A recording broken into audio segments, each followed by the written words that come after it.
Welcome back to my channel.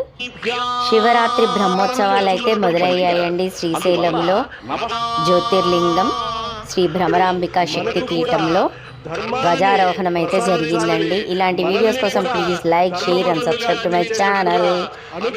Srikalahasti నుంచి కూడా పట్టు వస్త్రాలు అయితే వచ్చాయండి, స్వామివారికి సమర్పించారు. ఇలాంటి వీడియోస్ కోసం please like, share and subscribe to my channel. వీలున్నప్పుడల్లా పెడుతూ ఉంటానండి, నేను సేవకు వెళ్ళాను కాబట్టి. ధ్వజారోహణం అయితే జరిగిందండి. ఇది పట్టు వస్త్రాలండి, శ్రీకాళహస్తి నుంచి వచ్చినవి. రోజు వీడియోస్ అయితే పెడుతూ ఉంటానండి. శ్రీకాళహస్తి, శ్రీశైలం బ్రహ్మోత్సవాల సందర్భంగా అయితే వీడియోస్ అయితే రోజు పోస్ట్ చేస్తూ ఉంటాను వీలున్నప్పుడు. సబ్స్క్రైబ్ చేసుకొని పెట్టుకోండి, వెంబడే వచ్చేస్తాయండి నేను పెట్టగానే.